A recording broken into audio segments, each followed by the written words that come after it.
Record. All right. Alors, bienvenue à tous. Merci d'être là. C'est le fun d'avoir plein de beaux visages pour notre, en fait, notre Q&A final, notre Q&A pré-examen de fin de certification. Je vais vous avertir tout de suite que j'ai une espèce d'infection des voies respiratoires. Fait que j'essaie de parler un peu moins parce que ça me fait tousser. Rire me fait tousser aussi, alors ne me faites pas rire. Donc, ça se peut que je laisse à Pierre-Luc et Ricardo répondre à autant de questions que, que possible parce que j'ai de la difficulté à parler pendant longtemps. Je me mets à tousser. Bref. Alors, on est très content de vous avoir avec nous, encore une fois, pour ce Q&A, pour poser toutes vos questions sur n'importe quel module, n'importe quelle leçon en préparation pour l'examen. Je ne sais pas s'il y en a d'entre vous qui ont qui sont allés dans le module de l'examen. La première leçon qui explique, qui dit à propos de l'examen, mais bon, je vous partage ce que je dis dans cette leçon-là de toute façon. Cet examen-là, c'est un examen à choix de réponse. Donc, c'est un examen que vous faites en ligne, examen à choix de réponse. Il y a 80 questions. Il n'y a pas de délai de temps pour faire l'examen, donc vous n'êtes pas pressé à passer, à vous timer pour prendre pas plus d'une minute par question parce qu'il n'y a pas de délai de temps et vous avez droit à vos notes de cours.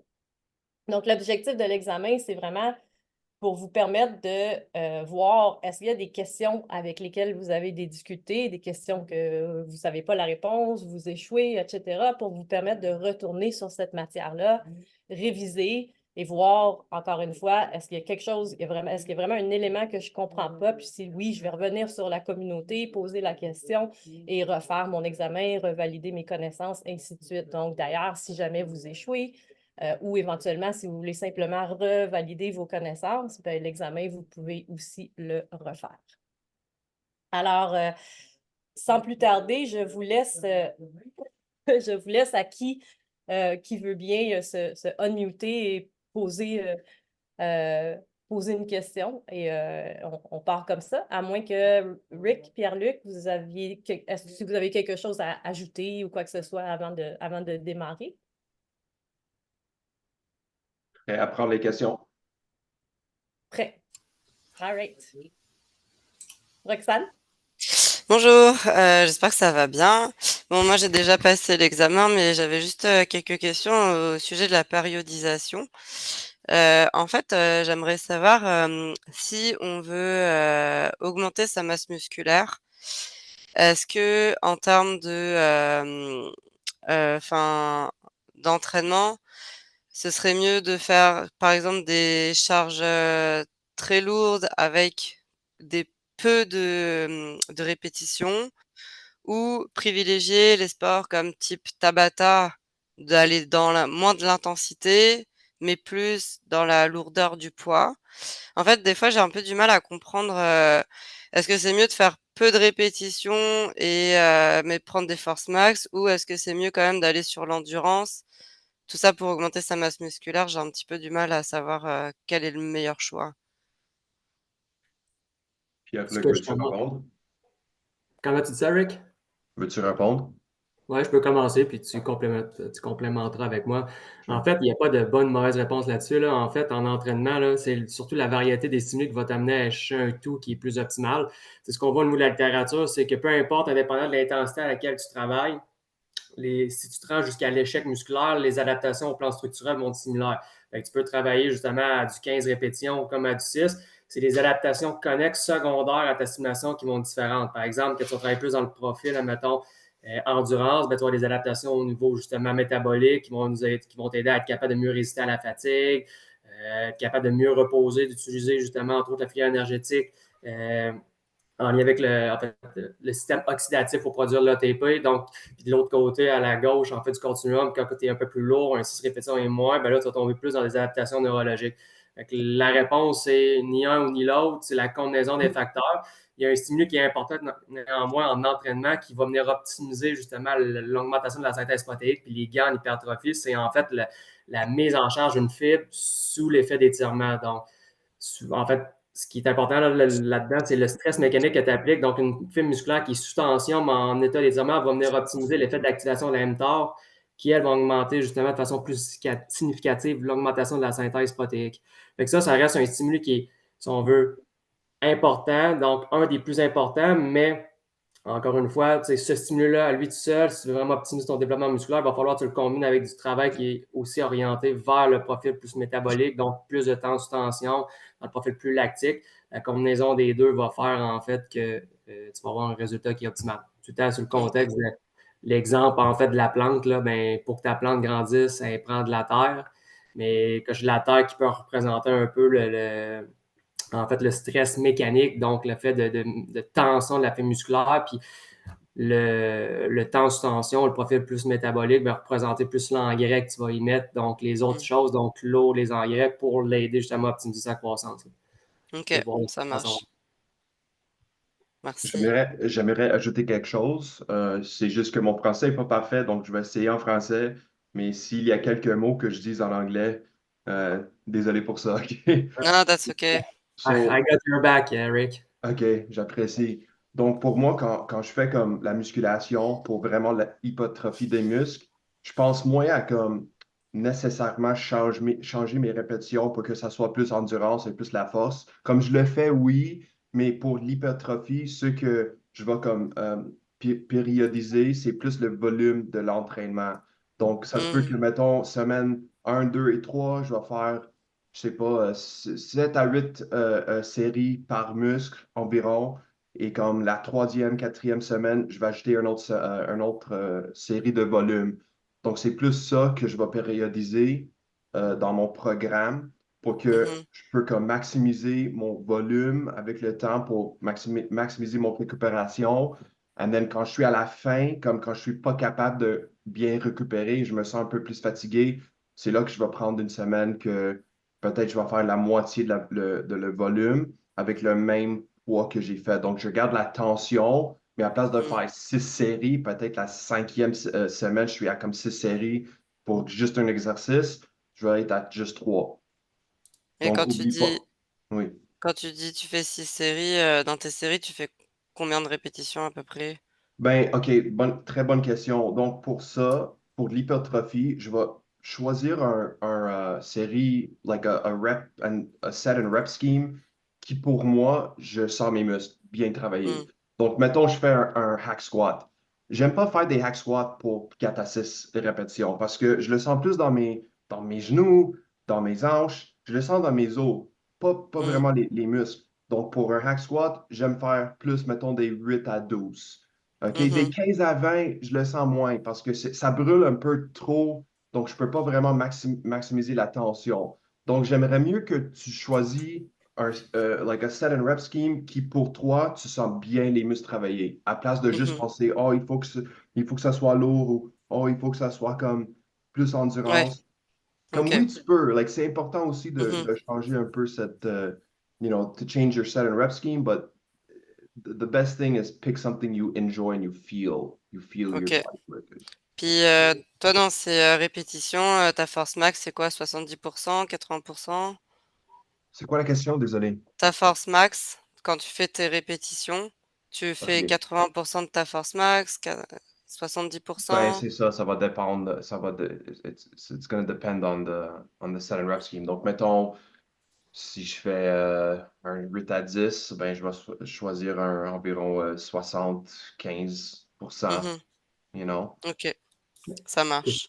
C'est relatif parce qu'à ça aussi, tu peux ajouter l'intensivité. Ton 8 répétitions, qui est en théorie un 78% de ta charge max, tu peux le travailler à un EPM ou un, un RIR, en fait, qui t'amène justement à être un peu plus sous-max. Par exemple, tu fais un IR de 9, ben, ton 8 répétitions, en théorie, tu peux en faire justement un 9e ou peut-être une 10e si tu veux dans un 8-9.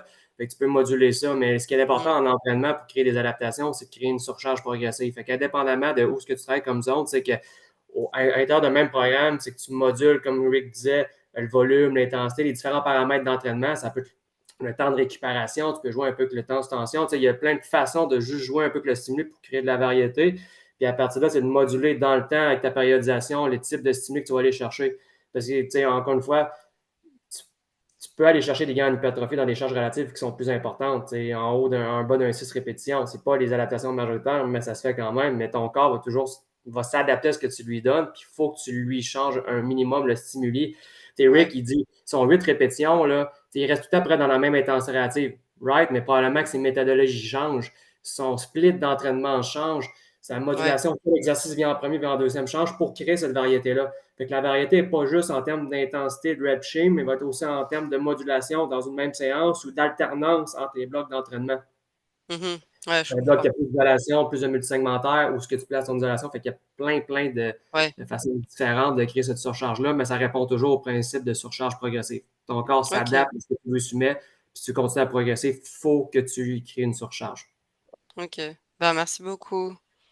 De rien. Plaisir.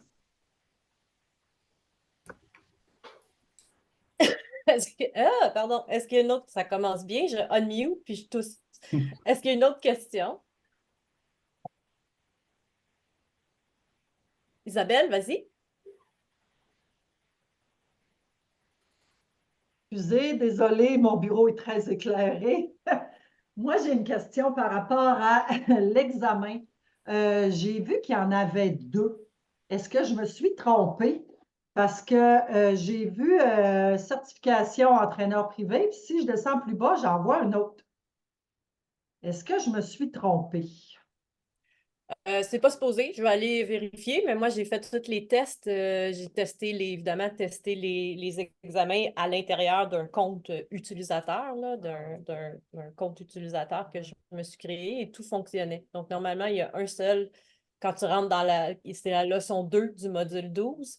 Il s'appelle quiz, là, mais c'est l'examen. Tu cliques sur l'examen, puis ça va faire Start quiz, puis tu pars sur tes 80 questions. Donc, normalement, il y en a juste un. OK, parfait. C'est comme tes autres cours de RehabU avant, là. Oui, c'est comme il s'appelle un quiz dans le LMS, le Learning Management System, mais c'est l'examen de certification. Fait que quand tu vas cliquer dessus, ben, je pense qu'il te redemande une autre fois Start Quiz, puis là, tu fais Start, puis tout de suite, la première question va apparaître, puis après ça, tu choisis ta réponse, tu fais prochaine. OK. Bon, ben c'est parfait, merci. Ça marche. Anyone else? Peut-être si je reviens un peu pour moi pour la question de Roxane, c'est sûr que c'est comme tu vois de nos deux spécialistes, Pierre-Luc, Ricardo, il y a vraiment l'hypertrophie, il y a vraiment plusieurs voies pour stimuler l'hypertrophie. Et tout ça est comme un peu relié ensemble. Puis sur ta question, tu parlais dans périodisation aussi, tu disais, ben, est-ce que je fais des charges plus élevées pour moins de répétitions ou des charges plus légères pour plus de répétitions?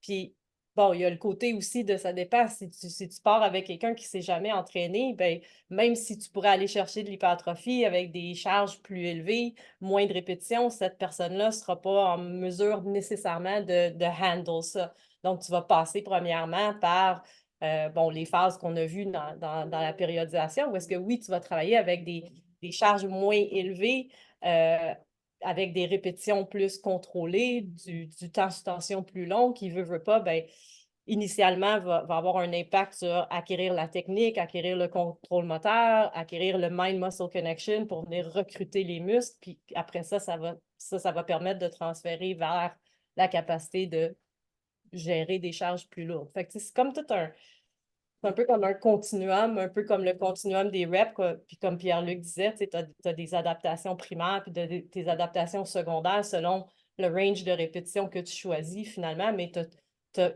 quasiment toujours des adaptations en hypertrophie finalement, tu sais. Fait que c'est un peu, ça dépend aussi si la question était plus pour toi ou la question est par rapport à un client qui commence, ben par où je passe en termes de périodisation. C'était vraiment comme, un client qui est habitué à s'entraîner et qui veut commencer à gagner en masse musculaire parce que je me rends compte, au gym que les gens, ils connaissent même pas leur force max et justement, quand on fait des exercices, où mettons on fait juste 3 séries de 15 répétitions, ben, les personnes prennent vraiment pas assez lourd Ouais, et Ils sont capables de faire genre une vingtaine de rowing sans être en échec. Fait que c'est pour ça que je me demandais quelles étaient les meilleures façons de faire parce que c'est vraiment pour quelqu'un qui est habitué à s'entraîner puis que pour faire augmenter la masse parce que j'en vois beaucoup qui arrivent pas et parce ils le font pas correctement en fait. Mhm, mhm. Ça marche. Merci, hein. Ce que tu Ça peux fait faire, plaisir. c'est qu'à la fin de la série, mettons la troisième, dis à le client si tu es avec le client en personne ou si c'est juste virtuel ou n'importe quoi, go to failure. Va jusqu'à l'échec juste pour voir si le poids que tu as choisi est comme assez proche de les vraies répétitions qui sont comme dans ton programme. Donc, si tu dis 3 fois 12 et la troisième série, ils sont capables de faire 28, ils sont vraiment comme même Ouais. pas proches. Et ça, it's common. So, comme tu Mmh. dis, it's very common. Bah, la question que j'ai eue hier, c'est: «Mais comment je sais ma force max?» Moi, je lui ai dit: «Bah, c'est quand tu es capable de faire une répétition et que tu dois poser ton poids et que tu dois attendre 1 minute pour le refaire». Pour moi, ça, c'est ça la force max. Après, je sais pas si c'est vraiment ça, mais Bon, oui et non, là, tu sais, oui, ça peut se mesurer en termes d'une répétition maximale, ça peut se mesurer en 12 répétitions maximales. La force maximale, en fait, elle n'est pas exprimée juste une répétition, là, comme je dis, encore une fois, dans le continuum, tu l'exprimes à n'importe mmh, quelle intensité relative. C'est le truc, pour peut-être que moi, je pourrais te rajouter ce que Rick a mentionné, déjà faire une série à l'échec pour voir où ce que tu te situes, c'est quoi la marge de manœuvre. Moi, je recommande toujours à mes clients de marquer leur charge. OK, pour X nombre de répétitions, on fait telle charge. Fait que toi, d'une semaine à l'autre, tu regardes, OK, la semaine dernière, il y avait beaucoup de marge de manœuvre. Cette semaine, on va créer. Puis ça peut être une façon de créer une surcharge progressive aussi. OK, j'avais tant de marge de manœuvre. Théoriquement, c'était un 15, il y en a fait 20, il y a un 5 répétitions de marge de manœuvre. Ben, je peux me permettre probablement d'augmenter un 10 livres sur ma barre pour cette semaine, mmh, puis voir où je me rends. Puis encore une fois, ça donne une série, OK, il n'a pas atteint l'échec ou il est loin de. Tu fais un test pour savoir jusqu'où il se rend, puis comme ça, tu vas être capable de mieux voir, OK, son 12 répétitions, qui est un 70 ben, équivaut à, c'est quoi sa charge relative, puis à partir de là, il peut faire il va pouvoir faire un meilleur transfert, OK, il va mieux estimer son 8 répétitions versus son 12 versus son 15. C'est un ouais, apprentissage, puis comme Rick disait, il faut que tu apprennes à pousser au travers. Souvent, dans beaucoup de clients, c'est au début, ils pensent qu'ils travaillent fort, mais ils ne savent pas réellement c'est quoi travailler fort. Fait qu'il y a mmh, cet apprentissage-là à faire pour s'exposer, la tolérance à la douleur, ça brûle, ça fait mal. Il y a des choses que c'est pas c'est pas, mettons, des répétitions puis des intensités, c'est juste, il faut qu'ils apprennent à tolérer la douleur, ouais, aller chercher la petite zone grise, des fois la zone rouge, pour être capable d'éventuellement mieux le tolérer, puis à l'occasion, aller là pour générer de nouvelles adaptations. Parce qu'une fois de temps en temps, il faut y aller. C'est pas toujours en ouais. restant dans le confort qu'on va progresser. Des fois, il faut choquer un peu le corps, comme on dit en bon français. Fait qu'il faut y aller dans ces C'est zones diffi rouges. Moi, j'essaye de les choquer un peu, mais je trouve ça difficile parce que c'est comme après les gens s'il a décidé de pas le faire, il le fait pas, quoi. Ouais, mais tu sais, ça s'apprend. C'est comme n'importe quoi, là. J'ai un client qui débute, c'est certain que s'il va lui donner une rince, comme on dit en bon français, que tu y rentres dedans à tous les entraînements, il ne reviendra pas, il n'aimera pas ça. Il y a toute chose à son moment puis sa place pour être mis en place. Il faut que tu développes une certaine capacité, une certaine, que je dirais work capacity, une certaine condition physique générale pour qu'il ait de tolérer ça mieux, puis capable de mieux récupérer justement de ce type d'effort-là d'une séance à l'autre, Mmh. d'un programme à l'autre. Il y a toujours une progression qui doit être mise en place. Il y a des adaptations justement qui doivent être mises en place pour être capable de bâtir à partir de ça vers des programmes à plus haut niveau d'intensivité. Fait que chaque chose a sa place et moment pour être intégrée. C'est juste qu'il faut y aller dans un ordre logique pour que les adaptations se mettent en place plus facilement, puis que le client, au travers de ça, développe justement sa condition physique, puis sa tolérance, être capable de justement juste les tolérer, là. Ouais. Mais en tout cas, la périodisation, je pense que enfin, pour moi, c'est le truc le plus difficile, du coaching. C'est pas Alors, tant vérifier les postures et tout, mais mhm. de bien adapter un programme, je trouve ça vraiment difficile. J'ai une bonne nouvelle pour toi, Roxane. Une des prochaines formations qu'on va avoir sur Functional Strength Academy, c'est d'aller plus profondément dans la Ah! périodisation de la force fonctionnelle. Ah bah, Alors, parfait, ça tu me je diras, pense quand que ce ça va être... Ouais. sera Ah, ouais, absolument. cool! Tout à fait. Oui, parce que c'est sûr que c'est une science, hein? Comme on vous disait souvent dans chacun des modules, je pense qu'on l'a tout dit dans chacun de nos modules, ben, ce qu'on fait dans ce module-là, c'est comme une science en soi. Tu sais, Ricardo a fait un module sur la nutrition, vous pourriez faire des formations complètes sur la nutrition. Vous pourriez faire des formations complètes sur la périodisation, des formations complètes sur l'entraînement des systèmes énergétiques, sur la rehab.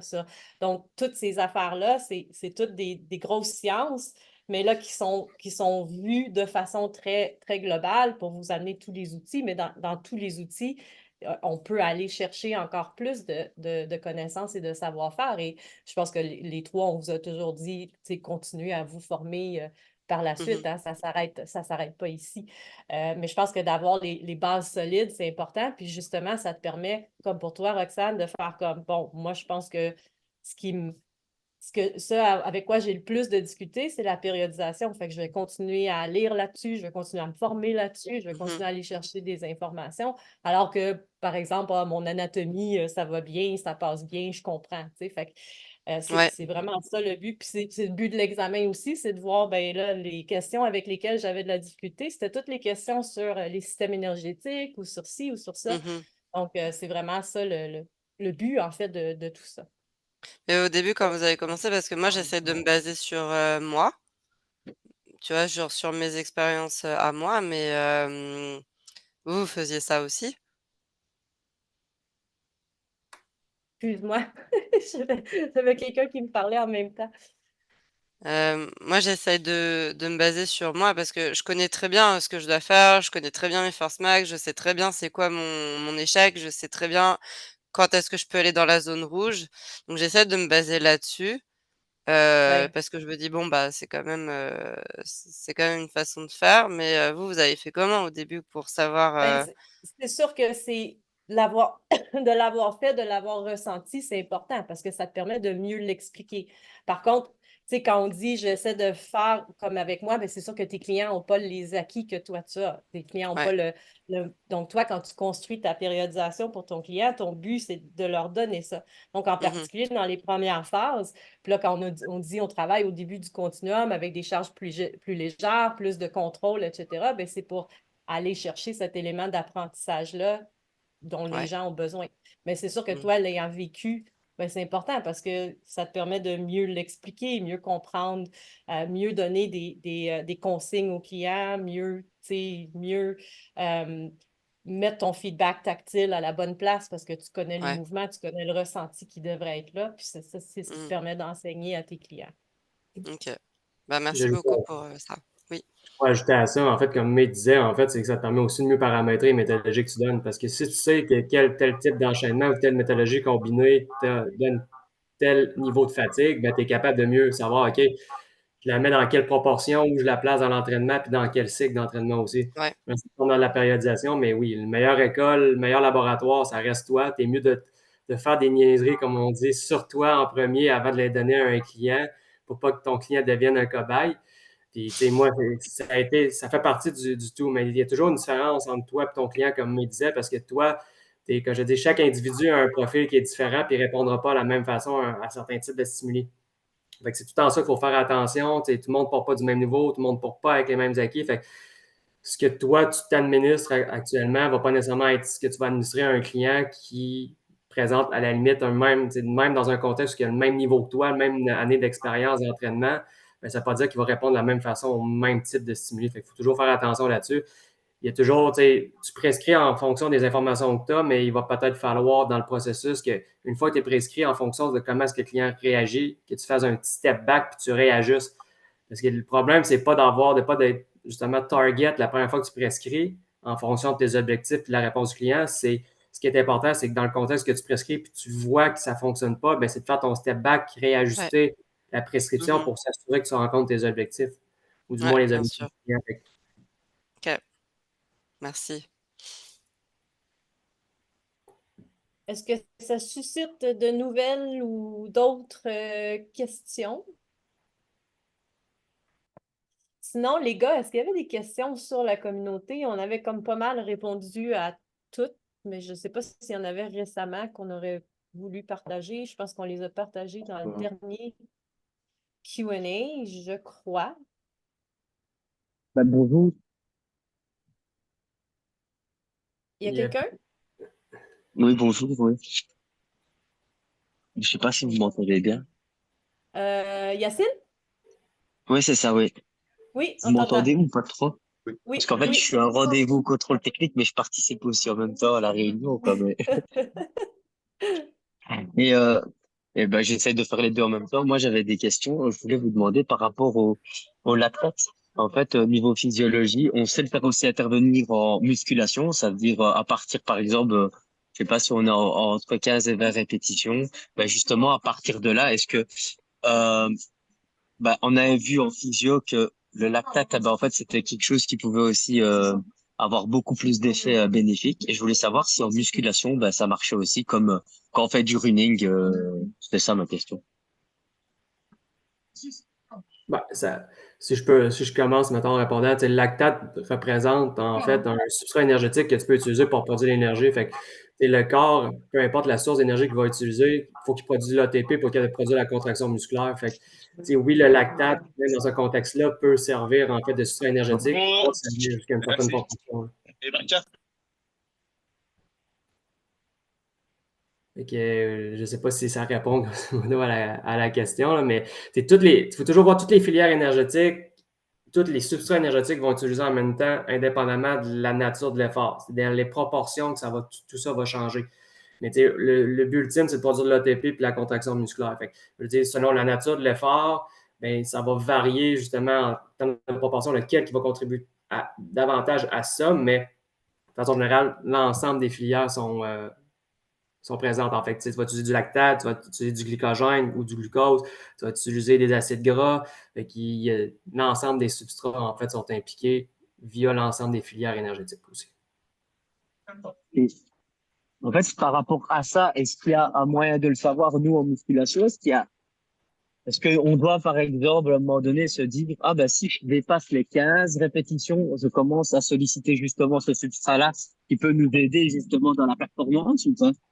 Par exemple, ce serait à partir de quoi? Parce qu'entre 6 et 8, je ne suis pas sûr qu'on arriverait à ça. C'est juste ça ma question. Est-ce qu'il y a des répétitions? Est-ce qu'en dépassant les 15 et en endurance de force, par exemple, je sais pas, c'était quelque chose que je me posais.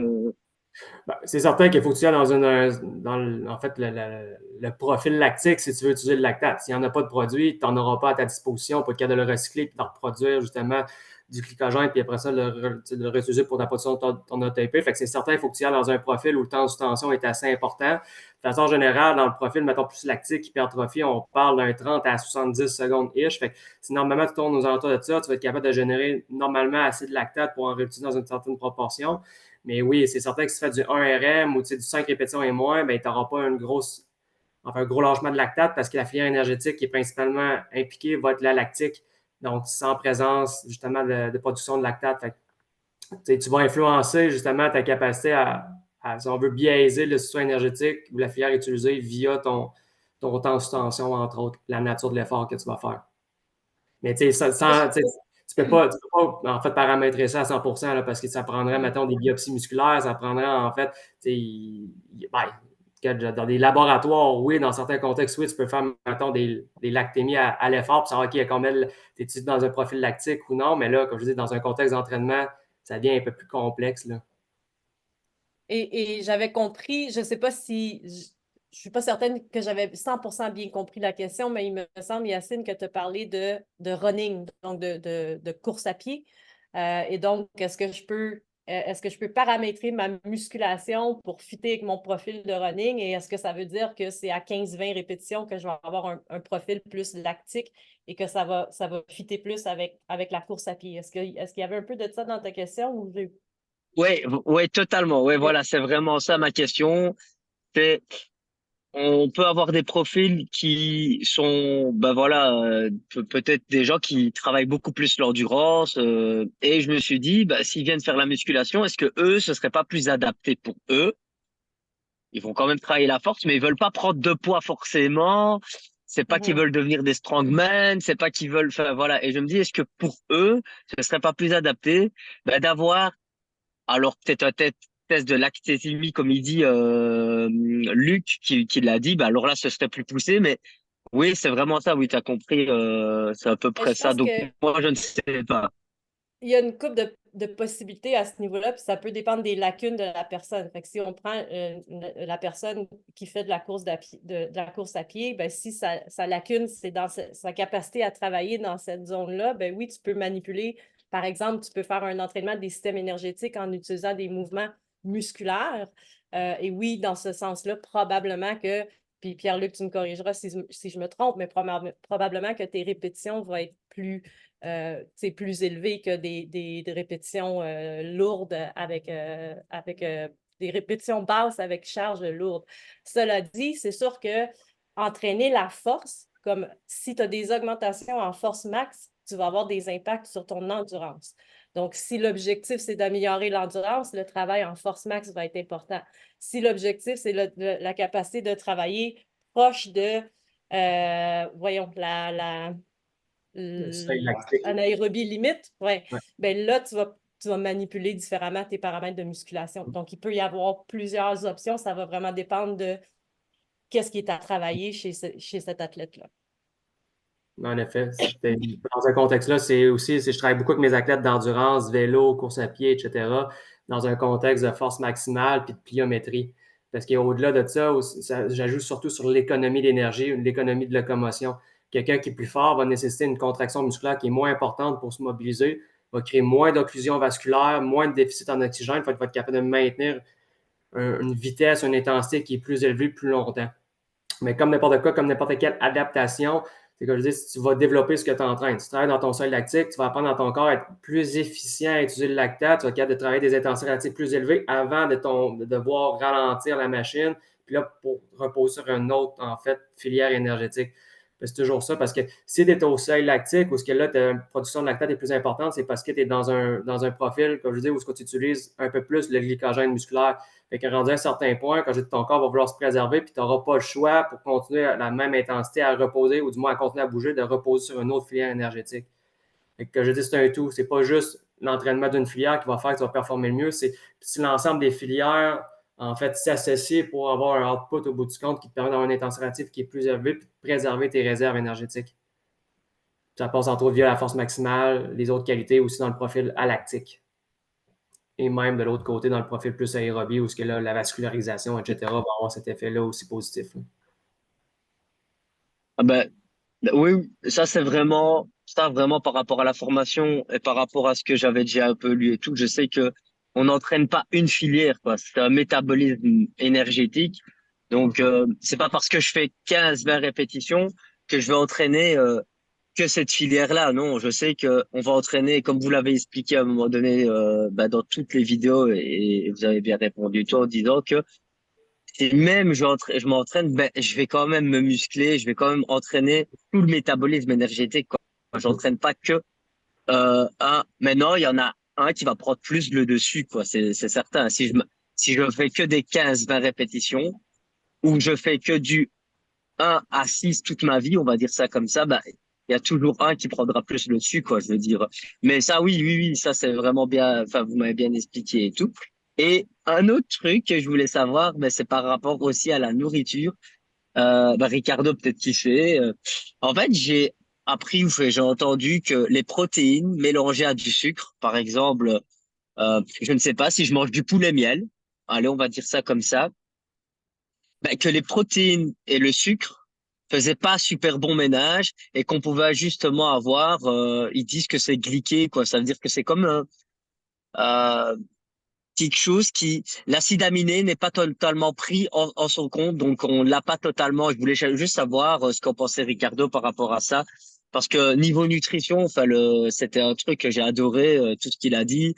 Et puis c'est venu aussi par après. Je me suis dit, mais est-ce que les protéines, à un moment donné, j'avais entendu dire que mélangées à du sucre, ben, à un moment donné, ben, on n'avait pas tous les acides aminés qu'il fallait et qu'il y a une partie qui était éliminée, qu'il y a une partie qu'on avait, quoi. Je voulais savoir si c'était confirmé, si, ou pas, quoi. Ok, je vais essayer en français, comme je dis tout le temps.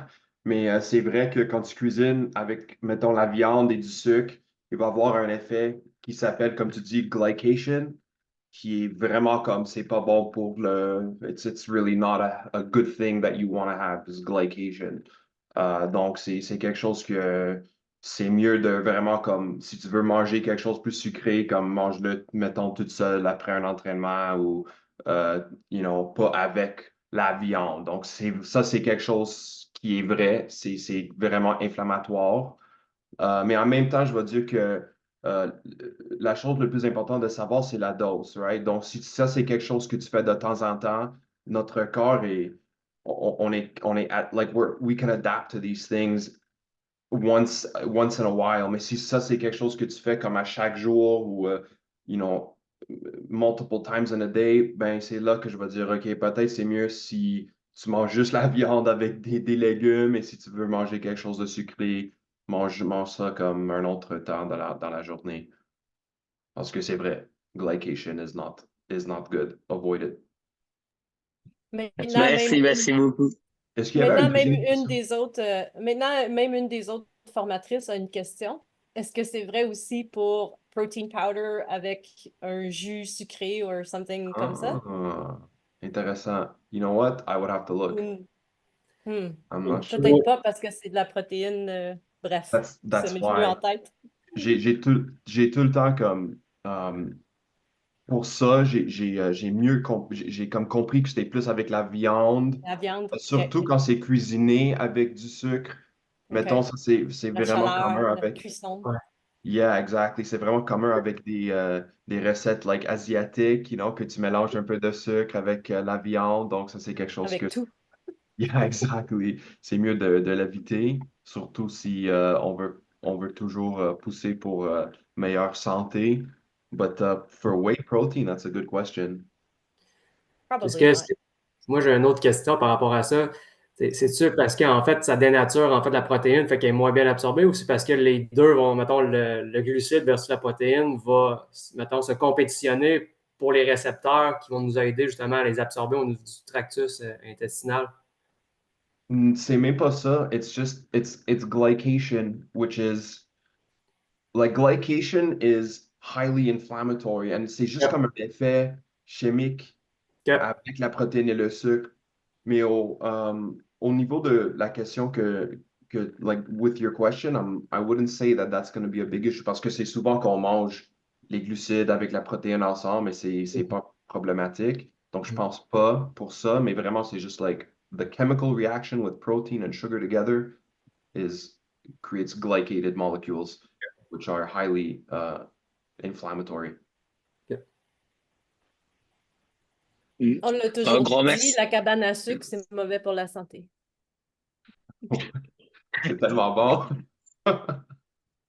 En tout cas, merci pour cette réponse. Ça m'aide énormément parce que l'information est vraiment bien. Franchement, je l'ai trouvé incroyable pour plein de choses.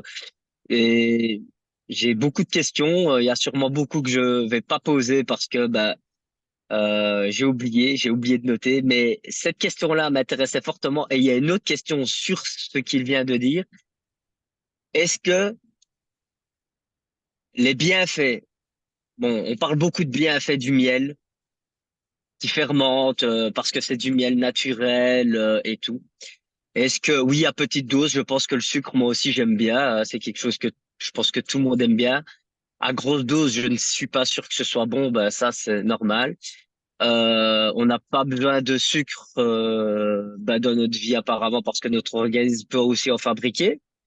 Donc, est-ce que le miel, il y a des vitamines et tout, est-ce qu'on les réceptionne quand même ou est-ce que vraiment le miel sert pas à grand-chose et que c'est un produit qui est vendu et qui est cher maintenant et c'est commercial? Ça, c'est vraiment une question que je me pose parce que maintenant, il y a des miels qui coûtent 9 euros, 10 euros. Est-ce que est-ce qu'il y a des bienfaits dans le miel ou c'est comme tout? C'est juste du sucre. Ça va se transformer en une molécule de sucre. Et au final, est-ce que vraiment je vais avoir mes vitamines et tout dans le miel? Ça, c'est vraiment une question que je me pose parce qu'on vante les bienfaits du miel, comme quoi ça existe depuis des siècles et c'est limite un remède. Est-ce que c'est vrai? Est-ce que vraiment, à un moment donné, le sucre, on n'en fait pas non plus un truc qui est commercial? Voilà, c'était ça aussi ma question. Très bonne question. Donc, par rapport au miel, oui, c'est sucre. Mais est-ce qu'il y a plus de nutriments dans le miel comparé à sucre du table ou peut-être sirop d'érable? Ça se peut que oui. On voit que c'est it's antifungal, antibacterial, donc il y a probablement des effets comme secondaires. Mais pour dire que, oh, moi, j'ai, la plupart de mes nutriments, c'est à cause que je mange du miel, it's like, not really. Like, c'est mieux de juste manger tes légumes, prendre tes nutriments de la nourriture il y a beaucoup de nutriments dedans, comme les légumes et même la viande.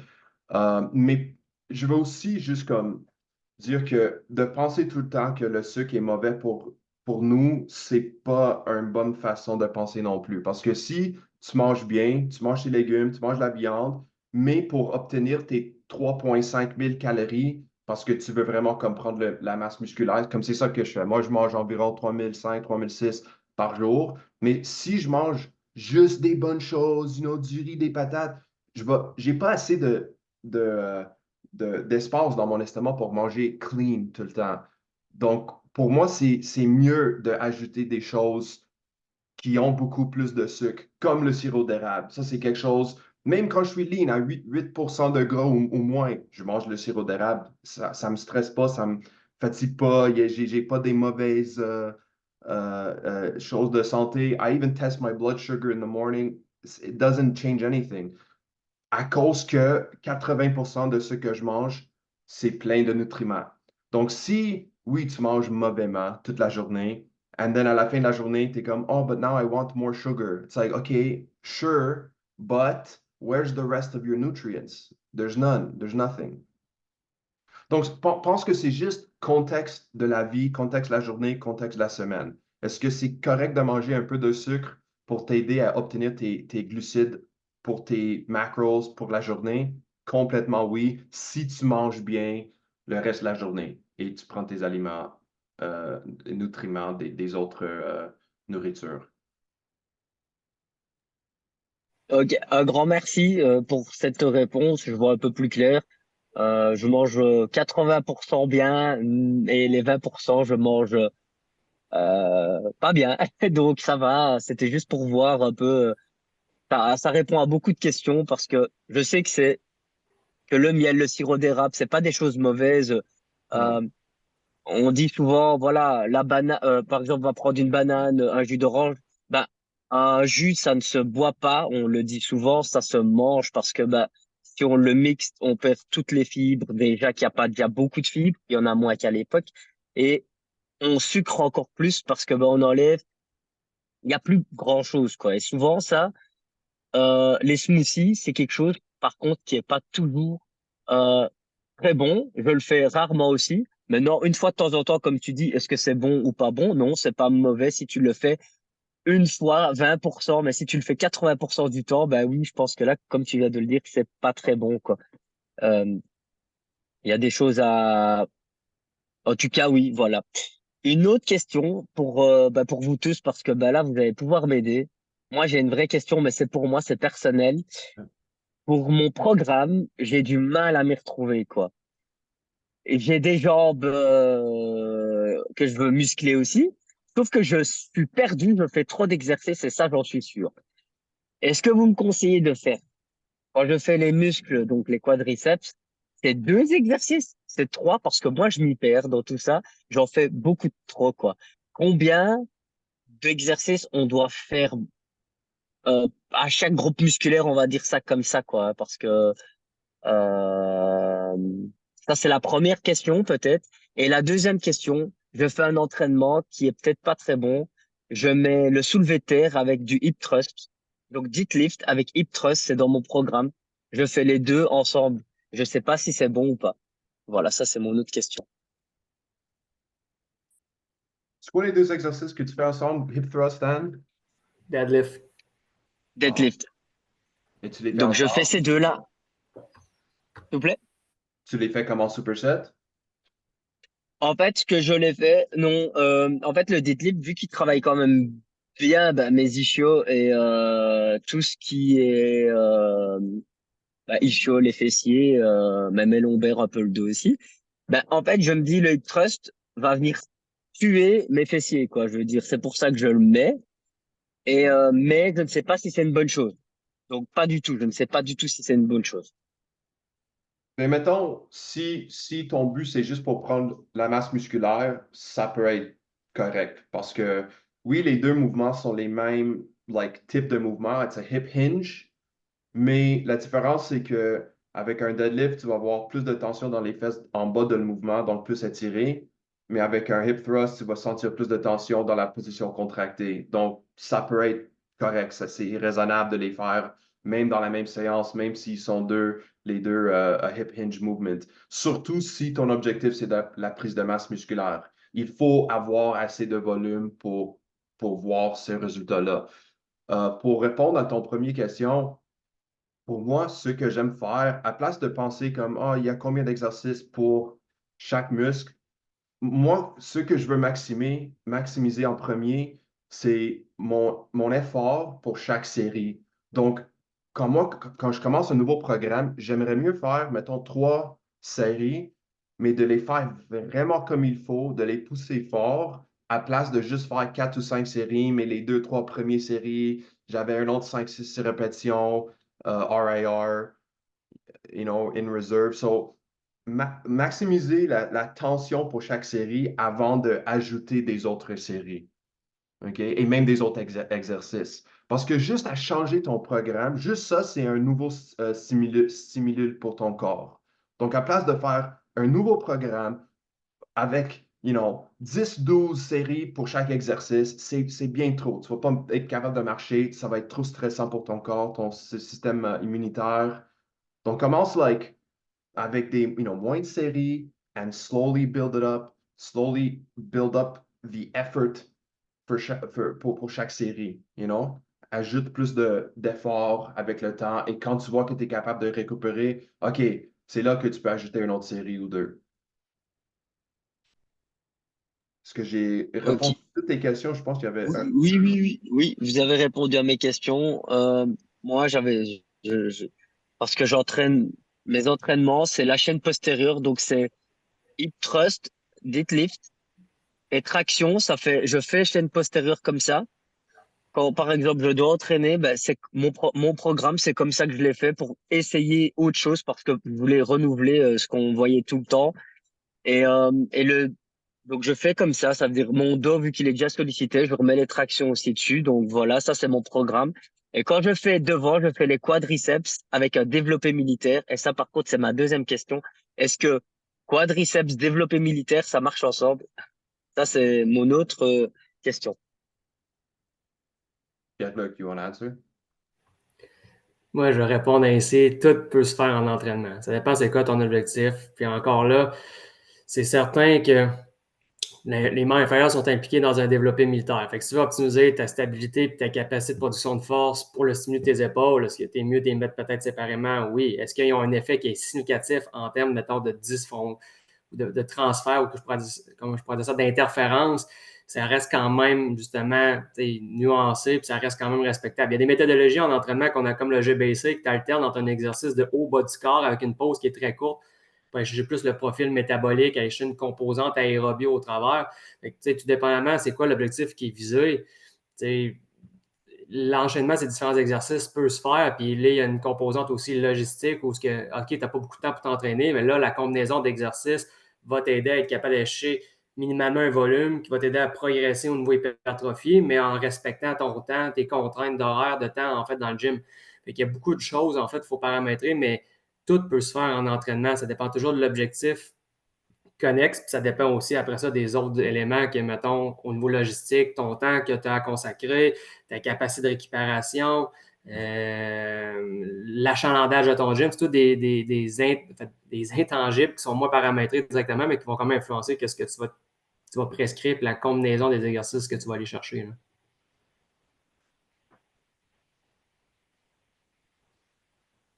Est-ce Je que j'ai pense que bien compris que Yacine, tu fais des... Oh, sorry. Go ahead, man. je pense que Yacine a disparu.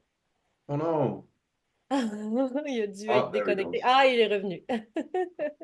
En fait, ce qu'il regardait, c'est, mettons, probablement.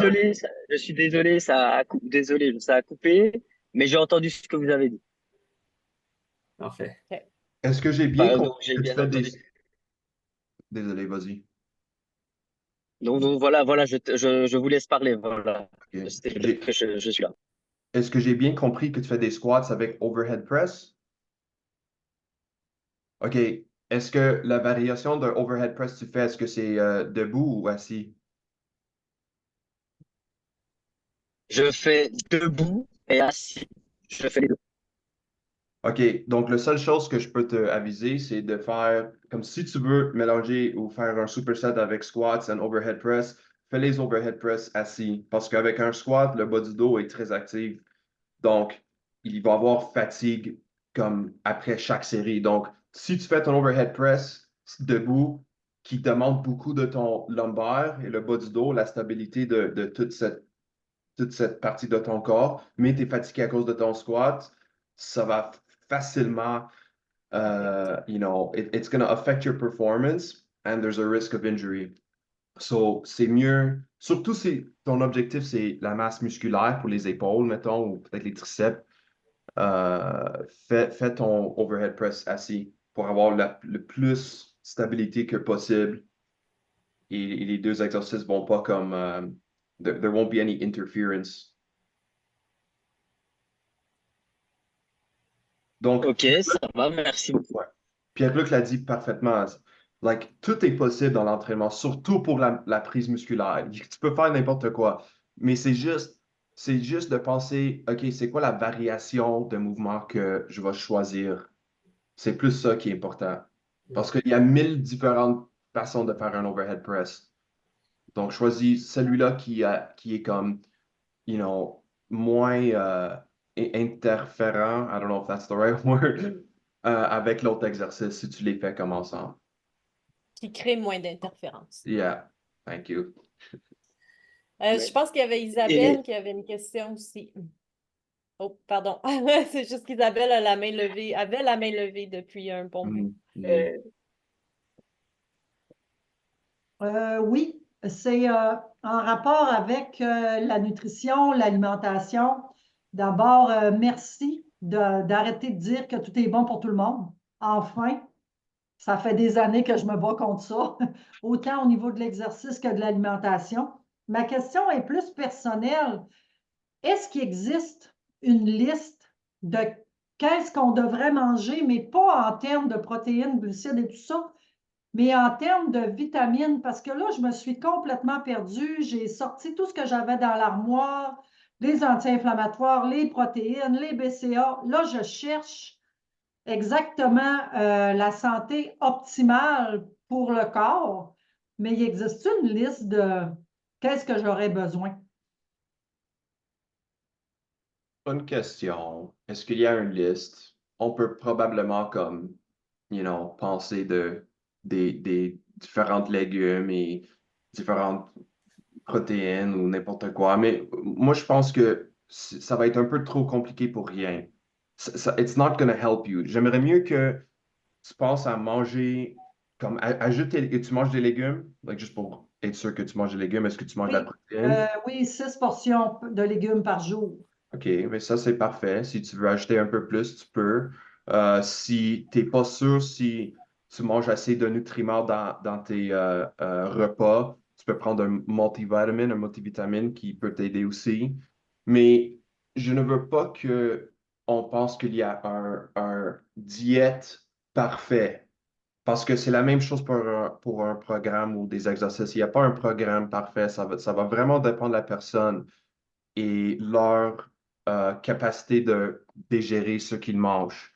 Donc, j'aimerais mieux que tu choisis des choses que pour toi, tu n'as pas mal, tu peux aller aux toilettes, tout est correct. Je ne sais pas si tu entends mon chat, mais il crie comme... Est-ce que... Do you hear that? Non, je ne l'entends pas. OK, parce que... Oh my God. Désolé. En tout cas... So, Parce que moi, c'est plus au niveau des multivitamines, justement, parce qu'à un moment donné, on nous vendait ça, que les multivitamines, que c'était bon, qu'il fallait, là, à un moment donné, il ne fallait pas trop en prendre parce qu'on ne les digérait pas. Là, je suis venue tout mêler là-dedans. J'ai dit, qu'est-ce que ça prend? Si je mange relativement santé 80-20, est-ce que j'ai tout ce qu'il faut ou ça me prend des oméga 3 pareils? Ça me prend... C'est là que je me perds. Je pense ben, que, vas-y. excuse-moi, excuse Ricardo, mais je pense que Si tu manges avec beaucoup de variété, puis tu as tous les éléments importants, puis tu as tous tes macros, puis tout ça, bon, généralement, tu n'auras pas nécessairement de carence ou sinon, je pense que Ricardo, dans sa leçon, avait fait le profil des carences qu'on peut avoir. Par exemple, nous, au Québec, avec nos hivers, ben, c'est la vitamine D à certaines parties de la saison, ainsi de suite. Fait que c'est vraiment, tu sais, je m'expose parce que d'un point de vue personnel ben, et professionnel, moi, je suis spécialiste de la rehab, etc. Et je ne suis pas spécialisée en nutrition. Puis même moi, si j'avais à me faire un plan de nutrition, ben, je ferais appel à quelqu'un comme Ricardo. Mais j'ai toujours mangé santé, j'ai toujours mangé avec de bonnes habitudes, puis j'ai toujours varié. Parce que veux pas, si tu te mets sur un truc, puis tu manges tout le temps la même affaire, déjeuner, dîner, souper, là, c'est là qu'on se crée des carences, parce qu'on n'a plus de variété dans. C'est un peu comme l'entraînement. Si on n'a plus de variabilité dans nos mouvements, ben, on va créer des déficits à quelque part. Fait que je pense que, puis Ricardo, corrige-moi si je me trompe, mais je pense que ça ressemble un peu à ça. Puis après, Ricardo a fait le profil de certaines choses qu'on a tendance à avoir des carences parce que, bon, la qualité de notre nourriture, en particulier en Amérique du Nord, ben, elle est plus qu'elle était. Donc, on peut avoir certaines carences. Les profils, le profil de trucs qu'il mentionnait qui est important, ben, c'est par exemple les oméga-3, par exemple la vitamine D, par exemple le magnésium. Ça, c'est des trucs spécifiques que souvent, ou plus souvent qu'autrement. Mais si, tu sais, moi, je te dirais que si vraiment tu es dans le doute, ben, la meilleure façon, c'est de vraiment comme faire évaluer, tu sais, ce que tu manges, puis voir quelles seraient, bon, de là d'avoir des tests et tout ça, quelles seraient les carences potentielles ou où il y aurait place à optimisation, sans dire qu'on peut vraiment avoir une liste définitive qu'on pourrait suivre 100% du temps ou à toutes les saisons ou pour chaque individu, tu sais. Fait que c'est, encore une fois, la merveilleuse réponse de notre domaine, ça dépend. Ouais. Merci. Isabelle, moi j'avais fait un bilan sanguin justement parce que je me posais cette question. En plus, je suis végétarienne. Puis c'était vraiment intéressant. Et bah, moi, me concernant, c'est juste la vitamine D qui me manquait. C'était pendant l'hiver, hein, rien de très surprenant. Mais tu peux demander à ton médecin de te faire un bilan sanguin, tu sais, tu lui expliques pourquoi. Puis enfin, moi, c'est que comme ça que je le sais, c'est quoi mes carences là.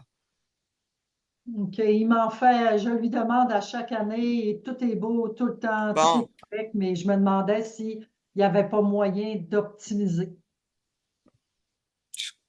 je pense pas. Mais c'est parfait. En tout cas, ça me rassure dans ce que je sais, puis de me faire confiance dans mes réponses. Et aussi, une petite parenthèse, vous parlez beaucoup de ce qui est différent et tout ça. Là, je m'en viens avec l'Ayurveda parce que ça, c'est ma grande passion, c'est qu'on a toutes des personnalités différentes, puis il y a des choses qu'on peut manger, qu'on ne doit pas. On parlait d'inflammation tantôt, le miel, le sirop d'érable, ces choses-là, ça dépend de quelle constitution on est, là, au niveau musculaire aussi. Fait que ça, j'ai trouvé ça très intéressant d'entendre parler enfin de manière différente, que tout n'est pas bon pour tout le monde. Bien, merci. Même au niveau de l'entraînement, il y a des profils neurologiques. Bon, moi-même, Pierre-Luc, Ricardo, on a tous fait ces formations-là sur les profils neurologiques et tout ça. Fait que, puis même en rehab, je le dis souvent, il y avait un neurologue fameux qui disait on travaille à un niveau acceptable d'incertitude parce que finalement, tout le monde est tellement différent. Puis on parle de l'être humain, c'est un système hyper complexe. Fait que là, si on parle juste d'entraînement, personne ne va réagir pareil. Si on parle d'une même blessure, personne ne va se rétablir pareil. Puis si on parle d'alimentation, ben, personne ne va réagir pareil non plus. Fait que ça fait la complexité de notre domaine, mais ça fait aussi je pense que ça fait aussi l'intérêt de notre domaine. Moi, ça me fascine, en tout cas. Écoutez, moi, j'ai un arrêt parce que je dois embarquer sur un autre appel, mais je vais mettre, tiens, Ricardo, je vais te mettre comme host, puis je vais vous laisser poursuivre si jamais au besoin. Puis Pierre-Luc, je dis juste ça parce que Ricardo est plus techno que toi. Ouais, j'allais dire la même chose. C'est mieux de le donner à Ricardo parce que je ne sais pas ce qui peut arriver si moi je prends contrôle de ça. Là, fait que On va peut-être perdre l'enregistrement si je mets Pierre-Luc. Alors, je vous laisse continuer avec Ricardo et Pierre-Luc. Pardon. Puis, ben, je vous souhaite bonne chance pour votre examen si vous ne l'avez pas déjà fait. Encore une fois, un gros merci de nous avoir fait confiance. Puis, c'est pas la fin, là. Je sais que ça sonne comme un goodbye. Mais par exemple, Yacine, tu disais, je sais que je vais me souvenir de d'autres questions que j'avais. N'hésitez pas, vous revenez toujours sur la communauté. Hein. C'est la façon qu'on reste toujours en contact. Puis quand il y aura des Q&A ben, dans le futur, ben, tout le monde est invité. Hein? Comme là, Roxane vient d'une autre cohorte. Johnny qui était là tantôt vient d'une autre cohorte. Donc, on continue à rester en contact. Alors, sur ce, je passe sur mon autre appel. Je vous souhaite bonne continuité avec les boys. Attendez-moi, je vais juste m'assurer, par contre, de mettre Ricardo comme host. Make host. Yes. Yeah, worked. Perfect. All right. Bye, man. Bye tout le monde. Bonne Bye. journée. Au Bonne revoir. journée. Bye bye.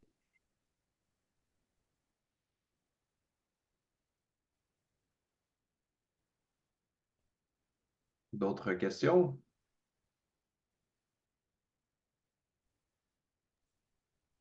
Yes, j'avais écrit une question dans le chat. Je ne sais pas si vous l'avez vu passer, là. Je pense qu'on avait déjà posé la question ultérieurement dans un Q&A, mais dans un des modules déjà présents, Une question. y a-tu une liste d'exercices avec des images à l'appui qu'on peut utiliser là, pour des clients plus débutants là, ou qui désirent avoir des images là, à l'appui avec leur programme, là? Si je ne me trompe pas, vous avez accès en fait à une genre de banque d'exercices vidéo en fait via la plateforme de Rehabio. Fait que ça va être reconfirmé avec May, là, mais normalement, je pense que oui, vous avez accès justement à une banque d'images à laquelle vous pouvez vous référer justement, vous pouvez même utiliser pour de la programmation, mais à confirmer.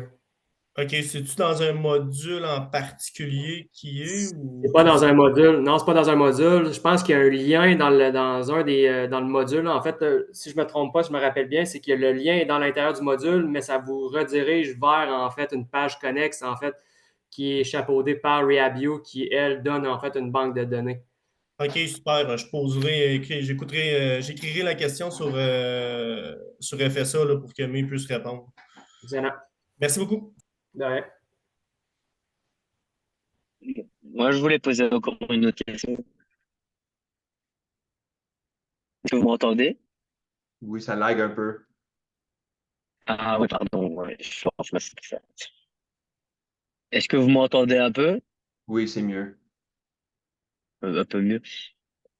Quand je fais mon soulevé de terre, il y a des fois où j'ai comme le carré des lombes qui est un peu enflammé, là, comme ça. Enfin, je veux dire, quand j'ai passé peut-être fin de journée et que je plie un peu mon dos, il y a comme une pointe, là, comme ça. C'est dû à quoi, ça? Vous pensez que j'ai je compense ou quoi? Enfin, je suis pas bien gainé. Vous pensez que c'est dû à quoi? Enfin, je sais pas si vous avez déjà eu le cas, mais c'est vraiment, c'est pas les lombaires. J'ai pas mal aux lombaires du tout. C'est les carrés des lombes enfin, le carré des lombes à droite. Refroidi un peu mal. Je refroidi, hein. Ça fait comme une petite pointe, ça me lance. Je voulais juste voir si vous saviez m'aider. Pierre-Luc, est-ce que ça, c'est quadratus lumborum? J'ai pas vraiment Ouais. compris. OK, Le QL. OK. Le Wow. QL.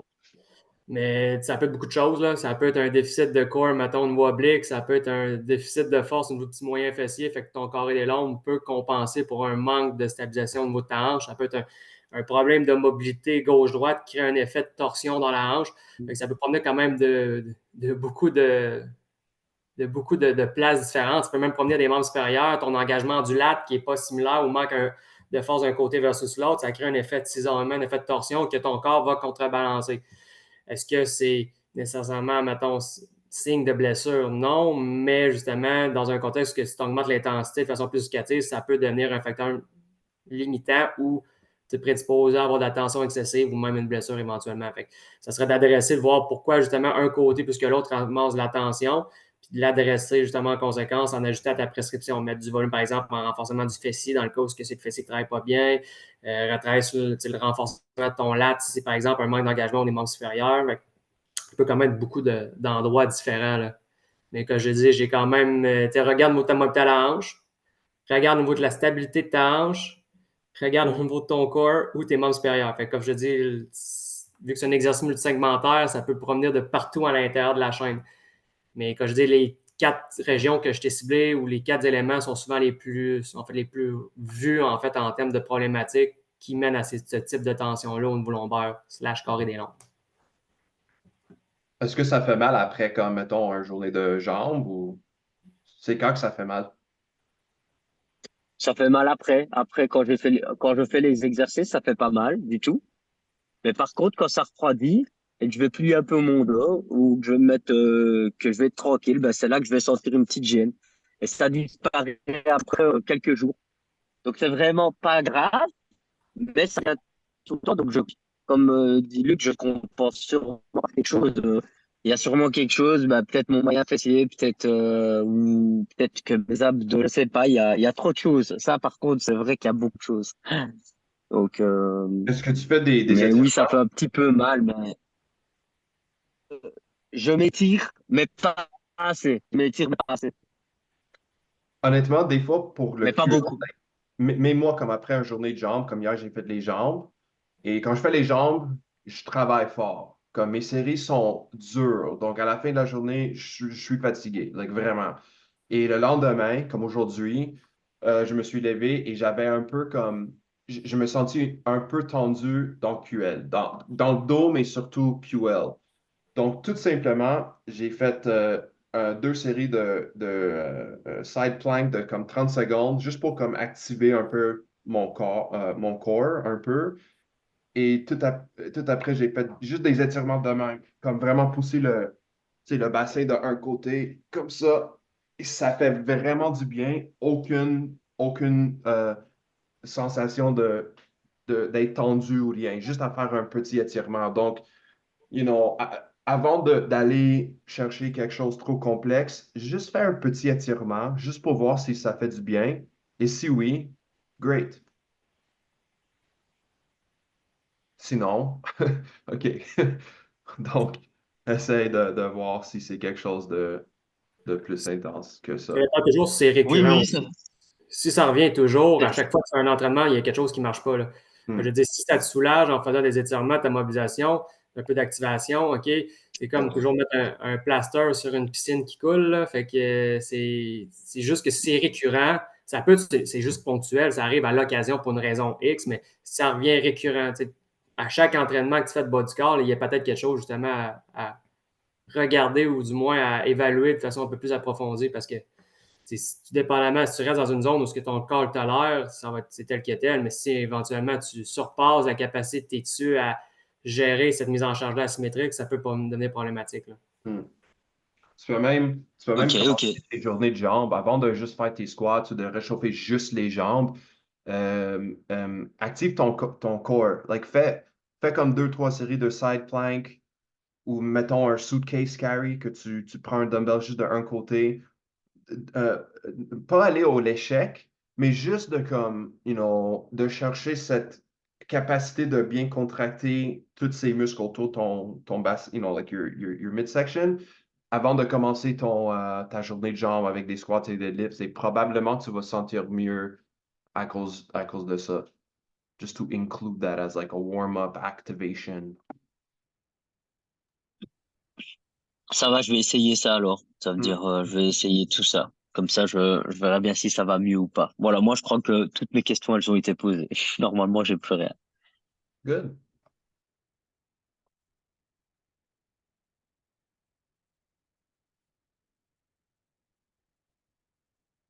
Est-ce qu'on a des autres questions?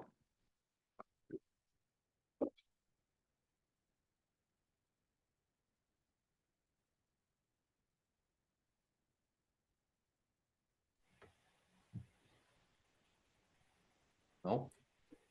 Qu'est-ce qu'on fait, Pierre? Je pense que that's a wrap. It's a wrap, guys.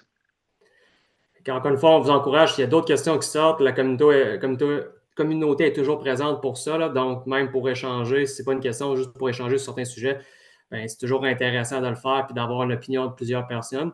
Fait qu'encore une fois, s'il y a des questions autres qui n'ont pas été répondues aujourd'hui, puis ça vous vient en esprit, n'hésitez pas justement à retourner sur la communauté, la poser. Normalement, on est assez rapide aussi dans les réponses. Fait que, je dis, servez-vous de cet outil-là pour être capable de répondre à plus de questions ou même justement peut-être élaborer sur d'autres sujets.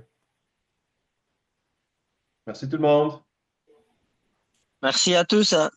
Passez une bonne journée. Bye. Au revoir. Merci, bye bye. Ciao, Pierre.